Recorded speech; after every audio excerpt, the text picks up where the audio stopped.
नागरिक फासिस्ट कैसे बनता है, उसकी कड़ी में ये तीसरा एपिसोड है।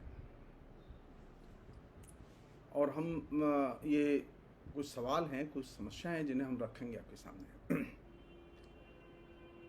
कुछ बातों की चर्चा मैंने पिछले 2 एपिसोड में की थी। अगर उसके आगे निकलें तो ये सवाल तो किया ही जाना चाहिए ना कि अल्पसंख्यक बुरे हैं। कौन से अल्पसंख्यक बुरे हैं? कितने लोग हैं जो अल्पसंख्यकों में बुरे हैं? मुसलमान बुरे हैं या ईसाई बुरे हैं या बौद्ध बुरे हैं? इनमें कितने लोग हैं ऐसे बुरे हैं या पूरा का पूरा समुदाय बुरा है? कैंपेन इस तरह से किया जा रहा है कि पूरा का पूरा अल्पसंख्यक समुदाय बुरा है। सच्चाई ये नहीं है।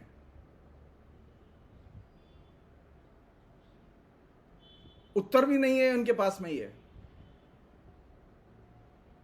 जो लोग ये कहते हैं कि अल्पसंख्यक बुरे हैं, मुसलमान बुरे हैं, ईसाई बुरे हैं, उनसे पूछो कितने मुसलमान हैं जो बुरे हैं जिनके तुम नाम जानते हो। सरकार नाम जानती है कि ये बुरे लोग हैं। कोई दिक्कत नहीं है। जब आप माफियाओं की लिस्ट निकालते हैं तो हिंदुस्तान में बुरे लोगों की भी एक लिस्ट निकालिए। पता तो चले कि हिंदू कितने बुरे हैं और मुसलमान कितने बुरे हैं, ईसाई कितने बुरे हैं।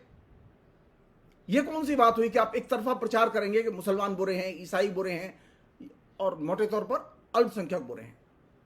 यह एक तरह से फेक प्रचार है। और यह प्रचार इसलिए है जिससे कि लोगों को, समाज को हिंदू बनाम मुसलमान में, हिंदू बनाम ईसाई में ध्रुवीकृत किया जाए। इसका वास्तविकता से कोई लेना देना नहीं है। एक अन्य चीज है जिस पर कायदे से विचार करना चाहिए कि ये जो मीडिया है, फिल्म है, टेलीविजन है, रेडियो है, ये तमाम किस्म का मीडिया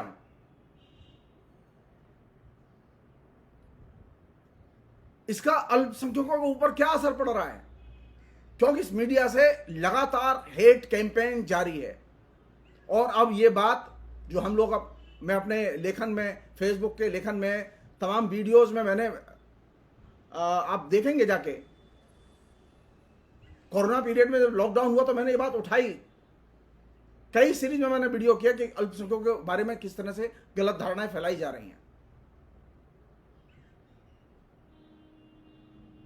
संयोग की बात है कि सुप्रीम कोर्ट ने इसे नोटिस लिया और इंडोर्स किया कि भारत में बड़े पैमाने पर हेट कैंपेन चल रहा है। कौन लोग चला रहे हैं वो? क्या ईसाई संगठन हेट कैंपेन चला रहे हैं? क्या मुसलमान हेट कैंपेन चला रहे हैं? अगर मीडिया हेट कैंपेन चला रहा है, जैसा कि टेलीविजन के कई चैनलों के बारे में सुप्रीम कोर्ट ने खुद नोटिस लिया, तो हेट कैंपेन चलाने वाले टेलीविजन मालिकों के खिलाफ में, टेलीविजन चैनलों के खिलाफ में सरकार ने एक्शन क्यों नहीं लिया? कोई भी चैनल बंद क्यों नहीं किया गया कि चलो दंड स्वरूप 2 महीने के लिए बंद किया जाता है? जो हेट कैंपेन के आधार पर निर्मित फिल्में आती रहती हैं, पहले वो कश्मीर फाइल आई, अभी ये केरल फाइल आई है।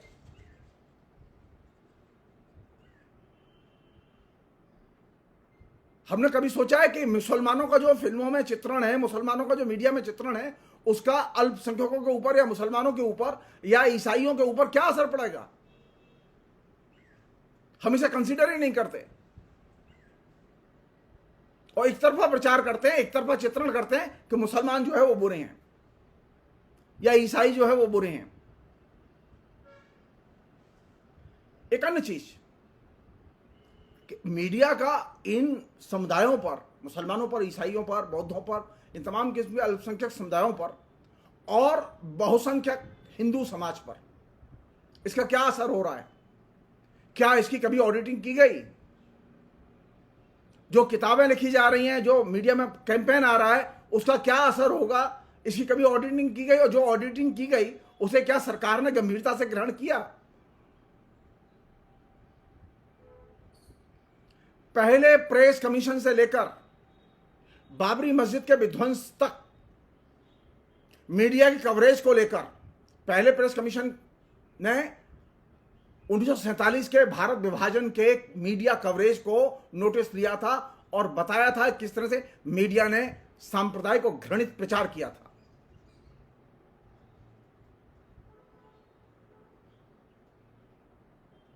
और बाबरी मस्जिद के विध्वंस के समय जो राम जन्मभूमि आंदोलन शुरू हुआ, उस समय जो कैंपेन था उसका कवरेज कैसा था?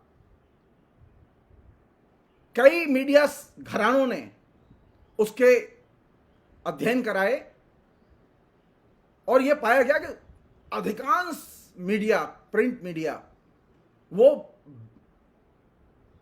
बिना किसी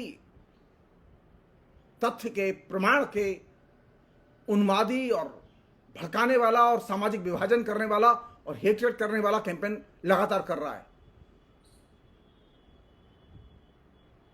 एक छोटी सी बात पूछना चाहता हूं मैं आपसे, आप कभी विचार कीजिए। सारे प्रमाण थे बाबरी मस्जिद के मुसलमानों के पास में, इसके बावजूद सुप्रीम कोर्ट ने अपने विशेष अधिकार के कानून का उपयोग करते हुए राम मंदिर बनाने का फैसला लिया और वो फैसला इंप्लीमेंट कर दिया। मुसलमानों ने कोई विरोध किया उसका? पिछले 75 साल में हजारों ईसाइयों के चर्च या गिरजाघरों के ऊपर हमले हुए हैं। सब लोग जानते हैं किन लोगों ने हमले किए हैं। क्या इसके प्रतिवाद में ईसाइयों ने जुलूस निकाले, रैलियां निकाली? आप कल्पना कीजिए अगर बाबरी मस्जिद का फैसला राम मंदिर के निर्माण के पक्ष में नहीं होता,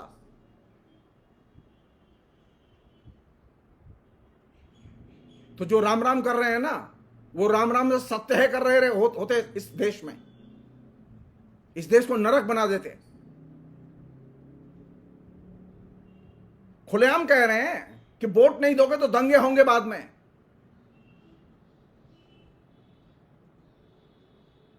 किससे खतरा है? अल्पसंख्यकों से खतरा है या वे लोग जो अल्पसंख्यकों के खिलाफ में हेट कैंपेन जारी रखे हुए हैं उनसे खतरा है? फिर मैं सामान्य तौर पर यह बात आपके सामने रखूंगा कि आप पता कीजिए कितने अल्पसंख्यक बुरे हैं। परसेंटेज कुछ तो निकालिए, 1%, 2%, 4%, 100%। कमाल है। उत्तर प्रदेश की माफियाओं की लिस्ट उठाइए आप।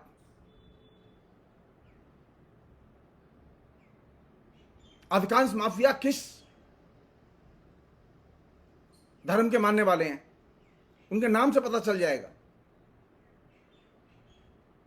इमेज ऐसे क्रिएट की जा रही है कि खाली मुसलमान माफिया होते हैं।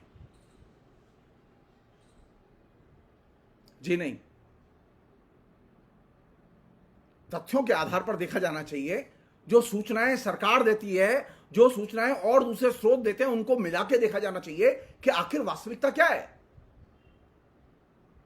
खाली मीडिया के प्रोपेगेंडा या किसी दल विशेष के व्हाट्सएप मैसेज, इंटरनेट मैसेज, इनके जरिए जो हेट कैंपेन जारी है अल्पसंख्यक समुदाय के खिलाफ, आप उसी को प्रमाण मान लेंगे? आप नीचे जाके तहकीकात नहीं करेंगे? एक अन्य चीज, ये जो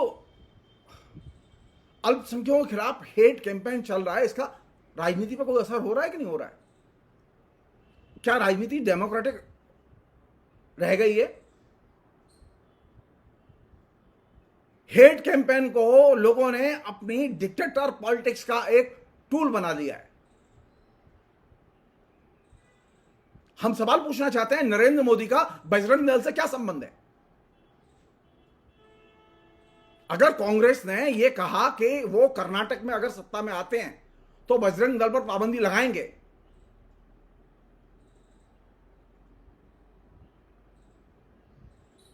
तो नरेंद्र मोदी को इसमें बीच में बोलने की क्या जरूरत थी?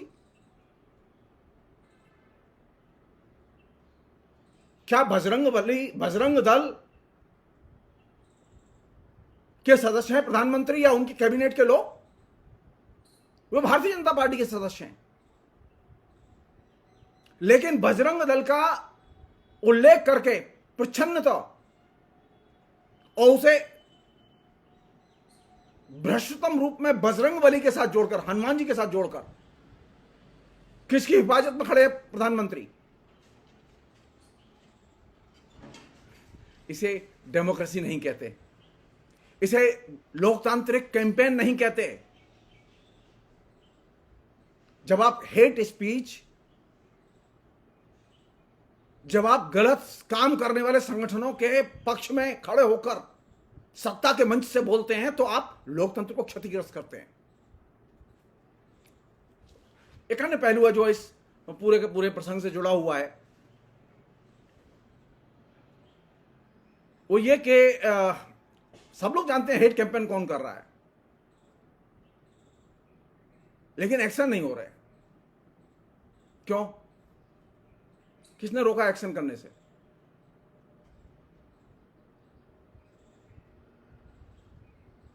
आपको एक्शन की फुर्सत ही नहीं मिली कभी, सुप्रीम कोर्ट की बार बार दुहाई देने के बावजूद, कहने के बावजूद भी।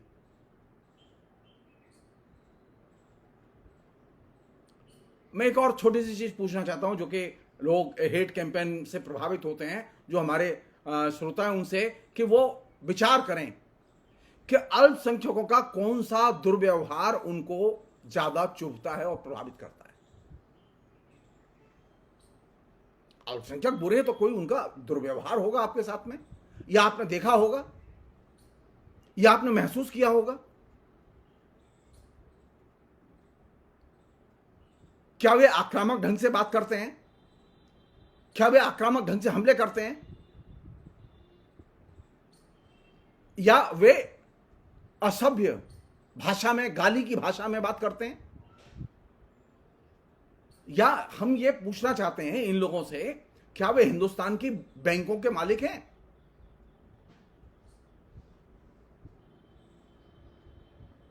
क्या उनके पास में, अल्पसंख्यकों के पास में, हिंदुस्तान में अनेक बड़े बड़े स्टोर्स और बड़े बड़े मॉल हैं? किसके पास है ये मॉल? किसके पास है बड़े बड़े स्टोर्स? किसका है हिंदुस्तान के बिजनेस पर सबसे अधिक कब्जा? बैंकों पर किसका कब्जा है? आपने कभी सोचा इस बात को? कहां दुर्व्यवहार हो सकता है आदमी के साथ में? ये बार बार कहा जा रहा है कि अल्पसंख्यक बुरे होते हैं, तो ये तो बताया जाना चाहिए कि उनका कौन सा दुर्व्यवहार आपको प्रभावित करता है, कौन सा दुर्व्यवहार जो आपने देखा। एक और चीज पूछूं मैं, आपने क्या ब्लैक मार्केटियर्स के रूप में अल्पसंख्यकों को देखा है? क्या आपने किसी ईसाई और बौद्ध को ब्लैक मार्केटिंग करते देखा है?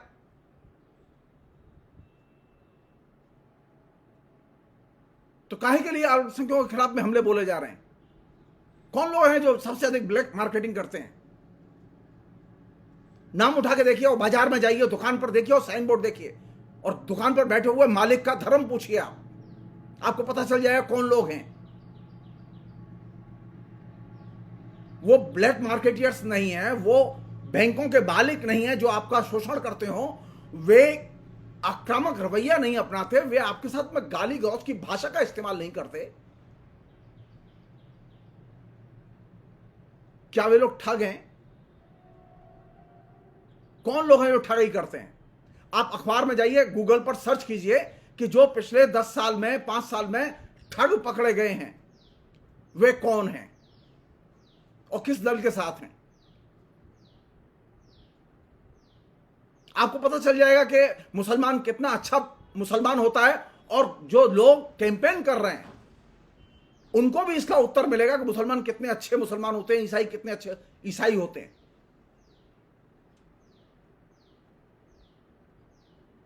एक अन्य चीज, और बहुत महत्वपूर्ण चीज,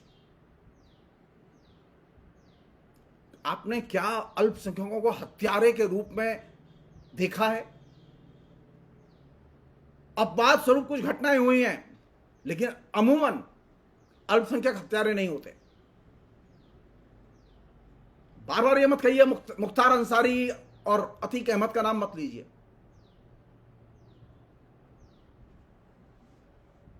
वो डेफिनेटली क्रिमिनल हैं और माफिया हैं, उनको दंड देना कानून का काम है। लेकिन उनके बिना पर, उनके मतलब चरित्र के आधार पर आप मुसलमानों को तो क्रिमिनल घोषित नहीं कर सकते। मुसलमान हत्यारे नहीं होते, बैंक के लुटेरे नहीं होते। बैंक के लुटेरे कौन लोग हैं? कौन लोग हैं जिनके पास में बैंक का पैसा डूब गया? बैंकों का 11 लाख करोड़ से अधिक का धन जो कर्ज के तौर पर लिया गया, वे कौन लोग हैं? उनमें कितने मुसलमान और कितने ईसाई? आपको जानकर आश्चर्य होगा, इसमें सभी के सब बहुसंख्यक समुदाय से आते हैं।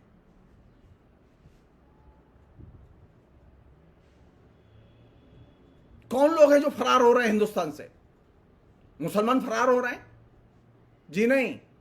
मुस्लिम देशों में जाके अगर मुसलमान अपराधी होते, हत्यारे होते, ठग होते, दुर्व्यवहार करने वाले होते, तो मिडिल ईस्ट से अरबों की संपत्ति हिंदुस्तान में मनी ऑर्डर के जरिए और बैंक के जरिए नहीं आती।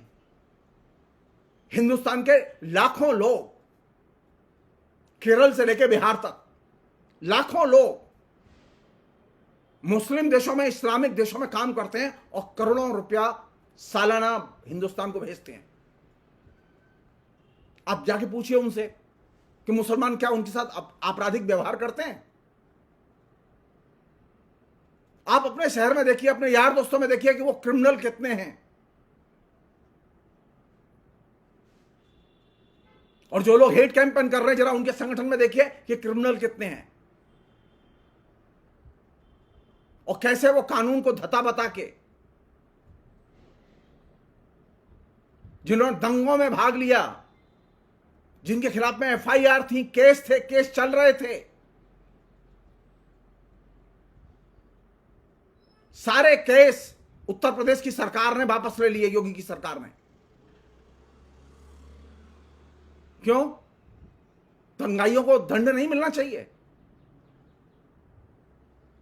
दंगाई इतने पवित्र हो गए कि उनके सारे केस वापस ले लिए जाएंगे। सैकड़ों लोग थे जिनके केस वापस ले गए, इंक्लूडिंग मुख्यमंत्री। कौन लोग हत्यारे होते हैं? ये सवाल किया जाना चाहिए। क्या मुसलमान दुर्व्यवहार करते हैं? क्या ईसाई दुर्व्यवहार करते हैं? अगर दुर्व्यवहार करते हैं तो वे कौन से ईसाई और मुसलमान या बौद्ध हैं जो दुर्व्यवहार करते हैं? और तो और सिनेमा इंडस्ट्री पर किसका कब्जा है? टेलीविजन इंडस्ट्री पर किसका कब्जा है? मुसलमानों का कब्जा है, अल्पसंख्यकों का कब्जा है, या दूसरे लोगों का कब्जा है? ये इल्यूजन दिमाग से निकाल दीजिए कि आमिर खान और सलमान खान को आप देखते हैं पर्दे पर तो मुसलमानों का कब्जा। जी नहीं। फिल्म इंडस्ट्री के मालिक जो शुद्ध मुनाफा कमाते हैं, वे मालिक अधिकतर हिंदू हैं।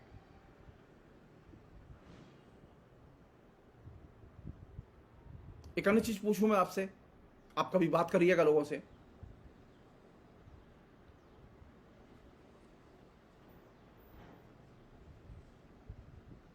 क्या चीजों को हड़पने की कोशिश, जमीन पर कब्जा करना, संपत्ति को हड़पना, बैंक से लोन लेके भूल जाना, ये काम अल्पसंख्यक लोग करते हैं? अधिकतर अल्पसंख्यक ये काम नहीं करते। एक और चीज है कहते हैं ना कि वो पॉपुलेशन जो बूम है उसमें अल्पसंख्यकों की बड़ी भूमिका है। अरे हम पूछना चाहते हैं, सर्वे करा लो, क्या अल्पसंख्यक अधिक सेक्स करते हैं?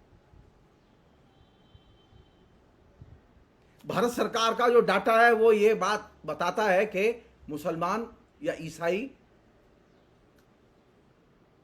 अधिक सेक्स नहीं करते।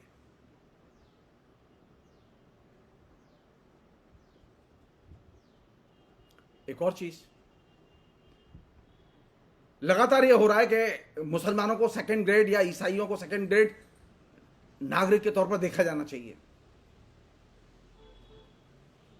लोग खुश हैं इस बात से कि मुसलमानों को तो एकदम साइज कर दिया नरेंद्र मोदी ने, चाहे कुछ किया या ना किया। अरे मुसलमान हिंदुस्तान के नागरिक हैं, उन्हें वही समान संवैधानिक अधिकार प्राप्त हैं जो किसी हिंदू को हैं। आप ये जान लीजिए, आज मुसलमान के ऊपर हमले हो रहे हैं, उसके अधिकार छीने जा रहे हैं, ईसाई पर हमले हो रहे हैं, उसके अधिकार छीने जा रहे हैं, कल आपके ऊपर भी हमले होंगे। हमलावर जो लोग हैं वो न हिंदू धर्म के सगे हैं, न इस्लाम के सगे हैं, न ईसाई धर्म के सगे हैं, वो सिर्फ एक ही चीज के सगे हैं, लूट मार और हिंसा। इसलिए ये जो कैंपेन है, हेट कैंपेन है, ये जो फासिज्म के लिए हवा बनाने वाला जो कैंपेन है, उस कैंपेन में ये चीज बार बार पूछी जानी चाहिए कि क्या वे षड्यंत्र रचते हैं अल्पसंख्यक लोग? क्या वे मेहनत से जी चुराते हैं? जी नहीं, वे मेहनत से जी नहीं चुराते और न वे षड्यंत्र रचते हैं।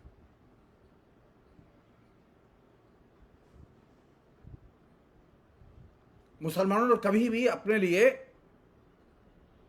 अल्पसंख्यकों ने कभी भी अपने लिए पिछले 75 साल में जो संविधान में पहले से तय है, वे उसका ईमानदारी से पालन कर रहे हैं और वे उम्मीद कर रहे हैं कि सरकार भी उसका पालन करे। इसलिए जरूरत इस बात की है कि हम सिर्फ एक चीज कर लें तो हम नागरिक को फासिस्ट होने से बचा सकते हैं। हम सिर्फ अल्पसंख्यकों के, मुसलमानों के, ईसाइयों के, बौद्धों के और दूसरे लोगों के हम दुर्व्यवहार को चिन्हित करें कि वे कौन सा दुर्व्यवहार करते हैं, बिना ये जाने कि वे क्या दुर्व्यवहार करते हैं लोगों के साथ में। हम सीधे हेट कैंपेन में उतर गए, घृणा के प्रचार अभियान में उतर गए कि मुसलमान बुरे होते हैं, ईसाई बुरे होते हैं, वगैरह वगैरह। इससे, इस तरह के हेट कैंपेन से लोकतंत्र कमजोर होता है और जो लोग लोकतंत्र की वकालत कर रहे हैं और साथ साथ हेट कैंपेन भी कर रहे हैं, वे लोकतंत्र के शत्रु हैं। जो किसी भी घृणा के प्रचारक या फासिस्ट ऑर्गेनाइजेशन को राष्ट्र के साथ जोड़ने की कोशिश कर रहे हैं, वे लोकतंत्र के शत्रु हैं। जो किसी भी हत्यारे और दंगाई संगठन को राम और कृष्ण की परंपरा से जोड़ने की कोशिश कर रहे हैं, वे लोकतंत्र के और भारतीय परंपराओं के शत्रु हैं। और इससे सावधान रहने की जरूरत है। और सावधान कैसे रहेंगे? जो सुने उस पर बातें करो, उसे यथार्थ में परखो और फिर देखो कि सच क्या है। बिना सच जाने सुनी सुनाई चीजों पर, लिखी हुई चीजों पर, बताई हुई चीजों, मेरी बात पर विश्वास मत कीजिए। आप जाइए, पता कीजिए कि मुसलमान कैसा दुर्व्यवहार करते हैं, ईसाई किस तरह का दुर्व्यवहार करते हैं। आपको सच्चाई को जानना चाहिए, सच्चाई के आधार पर संबंध बनाने चाहिए और सच्चाई के आधार पर राय बनानी चाहिए। प्रोपेगेंडा के आधार पर राय बनाने से बचना चाहिए। फिलहाल इतना ही।